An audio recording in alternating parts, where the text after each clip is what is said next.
മിന്നി നിന്നു.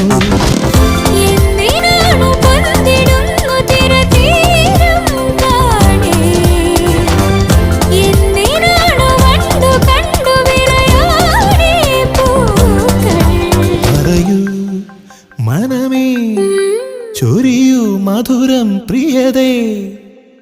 എന്റെ ഹൃദയതാളം മുറുകിയോ, എന്റെ കണ്ണിലിളമീൻ തുള്ളിയോ.